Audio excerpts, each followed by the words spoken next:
ఒకప్పుడు ఏదైనా satellite launch చేయాలంటే అందరం శ్రీహరికోట వైపు చూసేవాళ్ళం. ఈరోజు ప్రైవేట్ సెక్టర్లో సెటిలైట్ లాంచ్ చేసి కమర్షియల్గా ఉపయోగించే పరిస్థితికి వస్తున్నాం.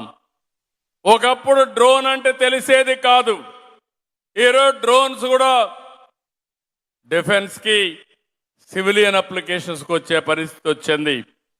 మీరందరూ చూస్తే ఈరోజు వాట్సాప్ గవర్నెన్స్ ద్వారా 750 సర్వీసులు ప్రజలకు అందించే ఏకైక ప్రభుత్వం ఇక్కడుండే ఎన్డీఏ కూటమి.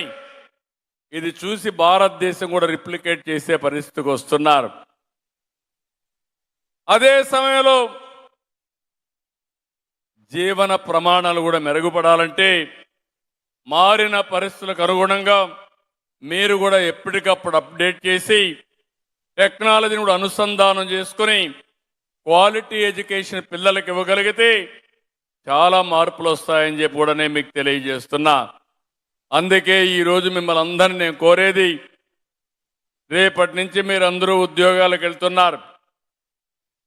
మిమ్మల్ని అందరినీ కోరుతున్నా, మీ పిల్లల మనోభావాల ప్రకారం వాళ్ళ భవిష్యత్తు కోసం మీరు పనిచేయాల్సిన అవసరం ఉంది.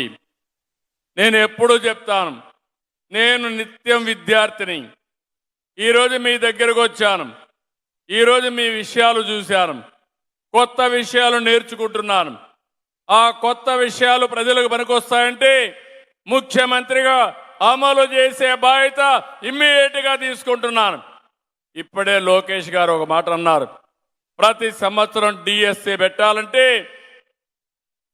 ఇంకా మళ్ళీ చెప్పాల్సిన అవసరం లేదు, ఆటోమేటిక్గా పర్మిషన్ ఇస్తాం. ఎన్ని ఉద్యోగాలు రిటైర్ అయితే అన్ని ఉద్యోగాలు ప్రతి ఒక్క సంవత్సరం నోటిఫికేషన్ ఉంటుందని మీకు తెలియజేస్తున్నా.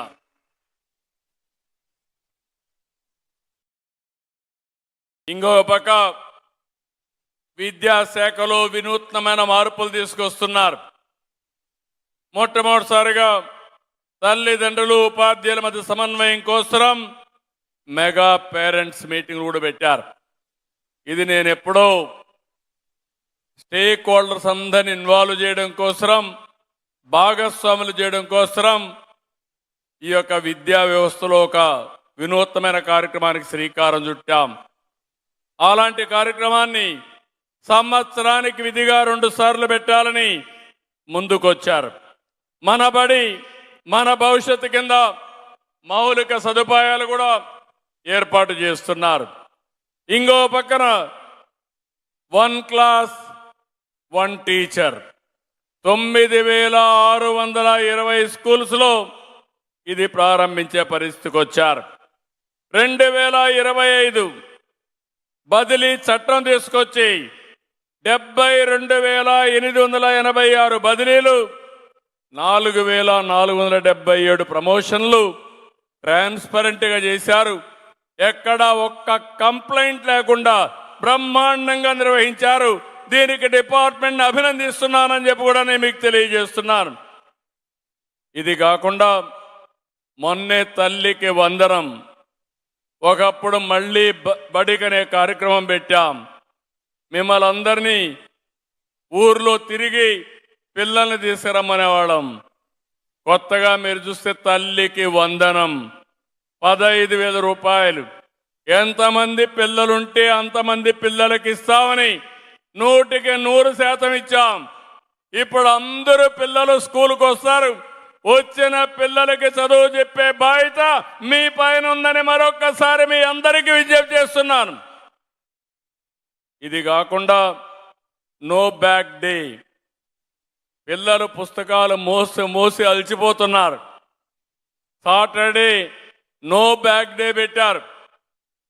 పుస్తకాలతోనే చదువు రాదు, వాళ్ళని ఎప్పటికప్పుడు మోటివేట్ చేయగలిగితే బ్రహ్మాండమైన ఫలితాలు వస్తాయి. ఇది కూడా ఒక వినూత్నమైన కార్యక్రమం.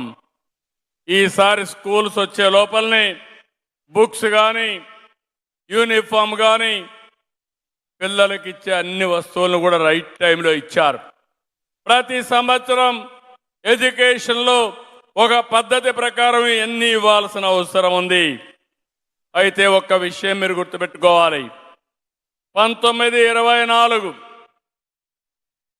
ప్రభుత్వ నిర్లక్ష్యం విద్యా వ్యవస్థలో ఒక శాపంగా మారింది.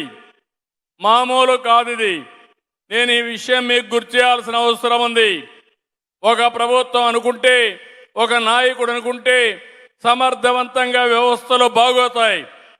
అదే ఒక నాయకుడు సరిగా పనిచేయకపోతే ఆ వ్యవస్థ కుప్పగూలిపోయే పరిస్థితి వస్తుంది. 10 లక్షల మంది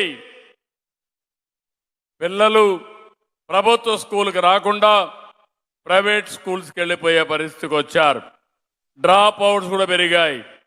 విద్యా నాణ్యతలో 3వ స్థానంలో ఉన్న రాష్ట్రం 19వ స్థానానికి పడిపోయే పరిస్థితి వచ్చింది. ఎన్నోసార్లు మేము విమర్శించాం. చిన్నప్పుడు చదువుకోవాల్సింది మాతృభాషలో చదువుకోవాలి, కానీ ఇంగ్లీష్ అని మాట్లాడారు. నేను ఇంగ్లీష్ స్కూల్లో చదువుకోవాలా. నేను చదువుకున్నది పల్లెటూరులో గవర్నమెంట్ స్కూల్లో చదువుకున్నాను. ఎంతో మంది తెలుగులో చదువుకొని ప్రపంచమంతా వెళ్ళారు, బ్రహ్మాండంగా సంపాదిస్తున్నారు. ఎవరైనా మాట్లాడితే ఇంగ్లీష్ అని ఎగతాళి చేసి ప్రజలను రెచ్చగొట్టి లేనిపోని సమస్యలు తెచ్చారు. విద్యా వ్యవస్థని నాశనం చేశారని చెప్పి కూడా నేను మీకు తెలియజేస్తున్నా. ఈరోజు ఇంకో పక్క నాడు నేడు అన్నారు. ఎక్కడ కూడా ఆ పనులు కూడా అయ్యే పరిస్థితి లేదు. 7,876 కోట్లు విలువైన పనులు పూర్తి కాలేదు. 21,151 స్కూల్స్లో బెంచీలు కూడా లేవు. ఇంకో పక్క మీరు చూస్తే వాళ్ళ హయాంలో గవర్నమెంట్ జూనియర్ కాలేజీల్లో విద్యార్థుల సంఖ్య 8% తగ్గిపోయే పరిస్థితి వచ్చింది. ఇప్పుడు నేను చాలా గర్వపడుతున్నా. ఇటీవల మినిస్టర్ గారు నో సీట్స్ బోర్డు కూడా స్కూల్లో పెట్టే పరిస్థితికి వచ్చారు. అంటే అడ్మిషన్స్ అన్ని ఫుల్ అయిపోయినాయని బోర్డులు పెట్టే పరిస్థితికి వచ్చారు. అంటే మీరందరూ గుర్తుపెట్టుకోవాల్సింది, ప్రభుత్వ స్కూల్కి డిమాండ్ పెరగాలి.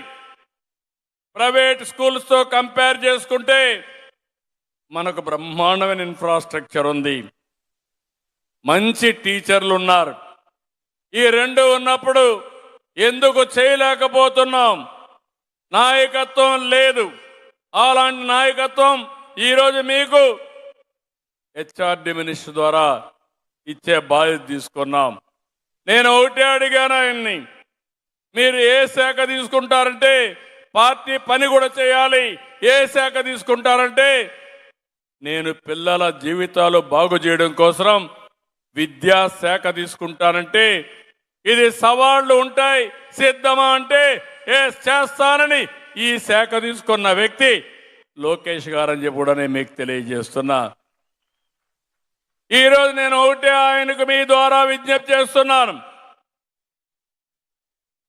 ప్రైమరీ విద్య ఫౌండేషన్, పిల్లల భవిష్యత్తుకి ఫండమెంటల్స్ కరెక్ట్గా ఉంటే పై చదువులు సుజావుగా జరుగుతాయి. ఎప్పుడైనా ఒక బిల్డింగ్ కడితే ఆ బిల్డింగ్ పునాదులు లేకపోతే ఎక్కువ ఫ్లోర్లు కట్టలేం. ఒకవేళ కట్టినా ఆ ఫ్లోర్లు కూలిపోతాయి. పిల్లల భవిష్యత్తు కూడా అంతే. ఫండమెంటల్స్ స్ట్రాంగ్గా ఉంటే ఆటోమేటిక్గా పై చదువు సుజావుగా జరుగుతుంది. మేము లోకేష్ విషయం కూడా చూసాం. చిన్నప్పుడు చూస్తే బాగా స్కూల్లో తిరిగేసేవాడు, ఆల్రౌండ్గా తిరుగుతూ ఉండేవాడు. మేము నారాయణ గారిని పిలిపించి ఒకసారి టెస్ట్ చేయమన్నాం. టెస్ట్ చేస్తే ఫండమెంటల్స్ వీక్గా ఉన్నాయి కాబట్టి ఏం చేయాలో మీరు ఆలోచించమంటే, నీకు అప్పచెప్తున్నా, నువ్వు కూర్చొని కోచింగ్ ఇమ్మంటే అప్పటి నుంచి కోచింగ్ ఇచ్చాడు.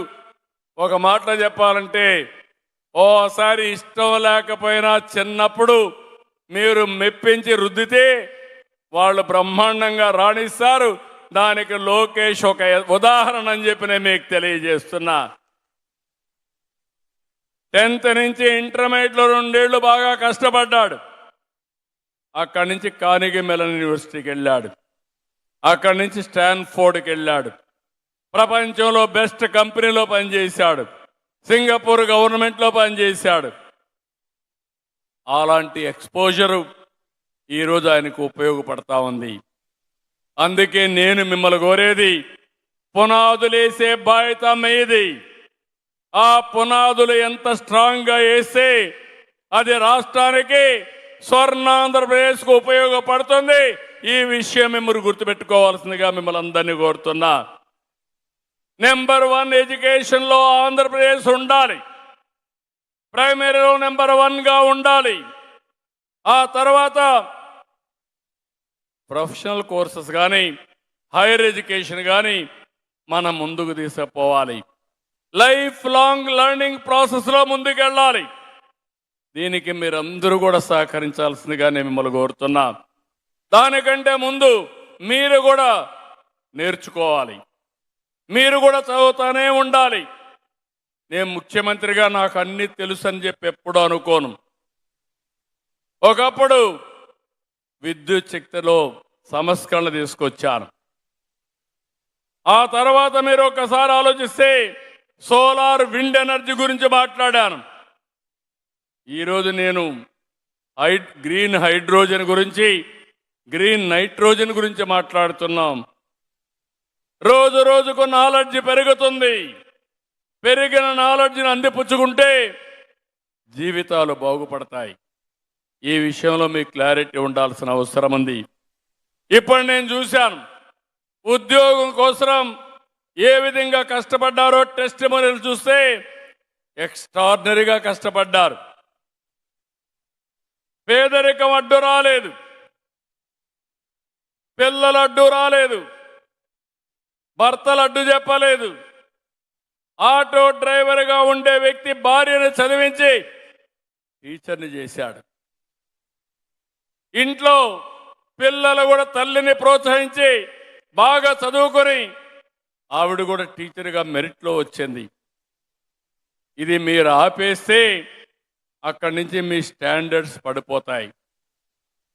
మీరు ఎక్కడికక్కడ కొత్త విషయాలు తెలుసుకోవడం,